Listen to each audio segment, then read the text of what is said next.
कभी सोचा नहीं था कि ग्रीनलैंड इतना महंगा हो जाएगा और दो देश जो शक्तिशाली इस समय पूरे विश्व में अपनी अपनी बोली लगाएंगे कि हम ग्रीनलैंड को इतने रुपए में खरीदेंगे। बहुत कुछ चल रहा है इस वक्त जियो पॉलिटिक्स में, और रूसी राष्ट्रपति ने जिस तरह की बोली लगाई ग्रीनलैंड को लेकर, वो देखकर या सुनकर चौंक गए अमेरिकी राष्ट्रपति डोनाल्ड ट्रंप। और भारत के लिए एक तगड़ा फायदा होगा अगर राष्ट्रपति व्लादिमीर पुतिन ग्रीनलैंड को खरीद लेते हैं। तो देखो खबर सामने आ रही है, रूसी राष्ट्रपति व्लादिमीर पुतिन ने ग्रीनलैंड की क्या कीमत लगाई, ट्रंप की मौज लेकिन यूरोपियन यूनियन के जख्मों पर छिड़का नमक। रूसी राष्ट्रपति व्लादिमीर पुतिन ने ग्रीनलैंड की नई कीमतें बताई हैं। हालांकि उन्होंने कहा कि यह मामला रूस से जुड़ा नहीं है, अमेरिका और यूरोपियन यूनियन इसे आपस में सुलझा लेंगे।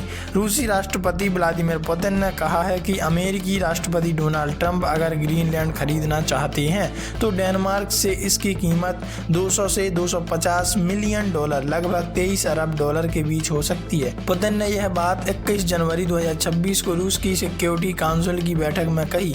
उन्होंने स्पष्ट किया कि मामला रूस से जुड़ा नहीं है, अमेरिका और डेनमार्क इसे आपस में सुलझा लेंगे। मतलब अगर कोई तीसरा देश इन देशों के बीच में आ जाता है तो अमेरिका उसे स्पष्ट रूप से जवाब देने के लिए तत्पर रहते हैं कि तुम्हारा ये मैटर नहीं है। क्या वास्तव में ऐसे ही एक लीडर का काम होता है? पुतिन ने ग्रीनलैंड की क्या लगाई आखिरकार कीमत? रूसी राष्ट्रपति व्लादिमीर पुतिन ने कहा कि अमेरिकी राष्ट्रपति डोनाल्ड ट्रंप अगर ग्रीनलैंड खरीदना चाहते हैं तो डेनमार्क से इसकी कीमत 200 से 250 मिलियन डॉलर लगभग 23 अरब रुपए के बीच हो सकती है। पुतिन ने यह बात 21 जनवरी 2026 को रूस की सिक्योरिटी काउंसिल की बैठक में कही।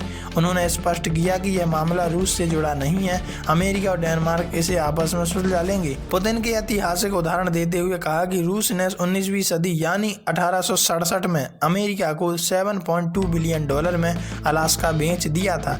आज की कीमत के हिसाब से यह रकम लगभग 158 मिलियन डॉलर होती है। अलास्का का क्षेत्रफल 1.717 मिलियन स्क्वायर किलोमीटर है, जबकि ग्रीनलैंड का क्षेत्रफल 2.166 मिलियन स्क्वायर किलोमीटर से ज़्यादा है, यानी थोड़ा बड़ा। इसका आधार पुतिन ने ग्रीनलैंड की कीमत 200 से 250 मिलियन डॉलर बताई।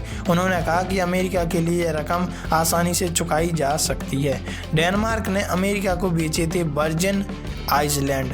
पुतिन ने एक और ऐतिहासिक बात याद दिलाई कि 1917 में डेनमार्क ने वर्जिन आइसलैंड अमेरिका को बेच दिए थे। उन्होंने डेनमार्क पर तंज कसा कि डेनमार्क ने हमेशा ग्रीनलैंड को कॉलोनी की तरह ट्रीट और वहां के लोगों के साथ काफी सख्ती या क्रूरता से पेश आया। लेकिन पुतिन ने जोर दिया कि रूस को इस मामले में कोई दिलचस्पी नहीं है। उन्होंने कहा कि यह हमारे लिए बिल्कुल भी मायने नहीं रखता, मुझे लगता है कि वे आपस में इसे सुलझा लेंगे। वैसे आप इस बारे में क्या राय रखते हैं? कॉमेंट में लिखकर जरूर बताइएगा।